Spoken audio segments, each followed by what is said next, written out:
Sejam bem-vindos ao canal Nação Militar, onde iremos focar em assuntos militares de um contexto geral e global, tendo como foco principal equipamentos, veículos militares e fatos históricos. No vídeo de hoje, nós iremos dar início a uma série de documentários que contará com diversos episódios sobre conflitos da história contemporânea. E hoje nós iremos abordar a Guerra do Vietnã, que ocorreu entre os anos de 59 e 75.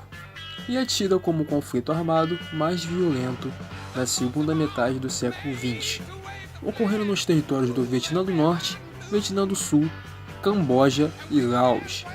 Ele não foi apenas o mais violento, como também o mais longo a acontecer logo após a Segunda Guerra Mundial.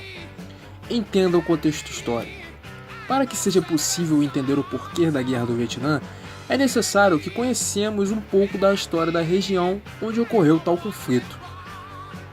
Quando aconteceu a Segunda Guerra Mundial, o Japão invadiu e dominou uma região conhecida como Indochina. Parte desse território era formado por Laos, Camboja e Vietnã, que viviam sob o domínio francês, mas já ansiavam pela tão sonhada independência. Tentando reagir à invasão, os vietnamitas formaram a Liga Revolucionária para a Independência do Vietnã, que era ligada ao Partido Comunista. Eles tinham como líder Ho Chi Minh, um líder revolucionário que, assim como todo o povo, queria a independência do país. E quando a Segunda Guerra Mundial chegou ao fim, teve início o processo de descolonização, que culminou na luta entre os guerrilheiros do Viet Minh e as tropas francesas. Com a derrota, os franceses foram obrigados a aceitar a independência, e em 1954, durante a Conferência de Genebra, que havia sido convocada para negociar a paz, a França reconheceu a independência do Vietnã, Laos e do Camboja. Também definido que o Vietnã passaria agora a ser dividido em dois. O Vietnã do Norte, que seria governado por Ho Chi Minh, socialista, e Vietnã do Sul, governado por Ngo Dinh Diem, capitalista e aliado dos Estados Unidos. E quais foram as principais causas do conflito? Entenda. Com a diferença política existente entre o Vietnã do Norte e o Vietnã do Sul, era claro que havia no ar um clima de instabilidade, o que dizia respeito à paz entre eles.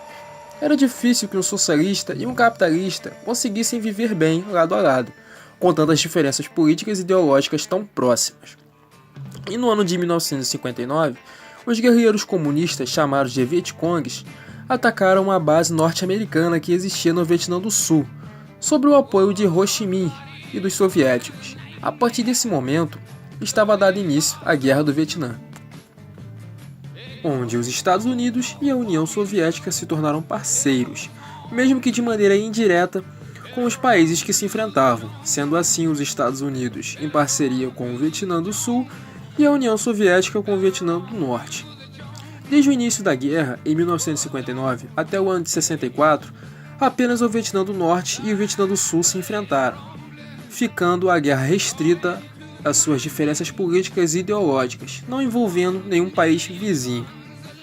Porém, a partir de 1964, os Estados Unidos deixaram de apoiar indiretamente a guerra e passaram a assumir que estavam realmente dentro. Enviaram armamentos e soldados, que por não conhecerem muito bem o território, repleto de florestas tropicais, fechadas e uma enorme quantidade de chuva, sofreram bastante de início. Já os Vietcongs possuíam vantagem por conhecer cada centímetro do local onde estavam guerrilhando, por serem donos do território. Enquanto os Estados Unidos utilizavam armamentos modernos e helicópteros, os Vietcongs faziam uso de táticas de guerrilha que só eles dominavam.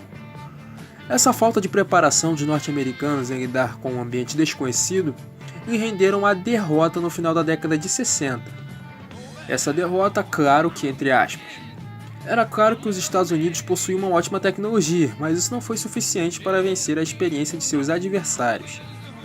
Aproveitando a oportunidade, em 68, os vietnamitas do Norte invadiram o Vietnã do Sul, dominando a embaixada dos Estados Unidos.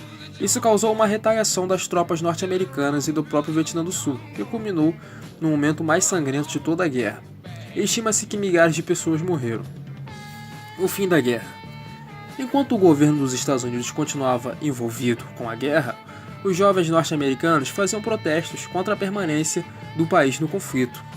No início de 1979, Grupos pacifistas e a população civil em geral faziam campanhas nas ruas pedindo que o governo retirasse as tropas e retornasse com seus soldados para o país. A TV mostrava a todo momento as cenas bárbaras daquele conflito. Milhares de soldados norte-americanos morrendo e suas famílias em pânico. Como não estava conseguindo nenhum sucesso na guerra, tendo várias derrotas consecutivas e também não contando com o apoio da população, em 1975 o governo dos Estados Unidos aceita o Acordo de Paris, retirando todas as suas tropas do Vietnã.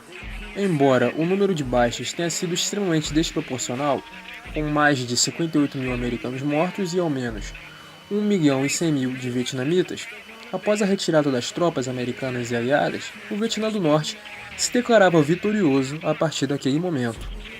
E em julho de 1976, o Vietnã foi reunificado sob o regime comunista, aliado da União Soviética. Também não podemos esquecer que, como toda guerra, este sangrento conflito também trouxe consequências, onde mais de 1 milhão de pessoas foram mortas, mais de 2 milhões de pessoas foram mutiladas e feridas, houve destruição em massa de casas e prejuízos econômicos ao Vietnã, e os campos agrícolas ficaram arrasados. Um fato também curioso sobre a Guerra do Vietnã é que durante o conflito, o Laos se tornou o país mais bombardeado da história. Prestem atenção. Durante o conflito, os Estados Unidos lançaram cerca de 260 milhões de bombas no território do Laos. Isso entre 64 e 73, sendo que o Laos nem estava participando diretamente do conflito. O Laos, por causa disso, foi o país mais bombardeado da história da humanidade. Estima-se que 1/3 das bombas jogadas no Laos não explodiram durante a guerra e continuam ativas. O resultado disso, desde o fim da guerra, são mais de 12 mil pessoas mortas e vítimas dessas bombas, pois a maioria permanece mutilada.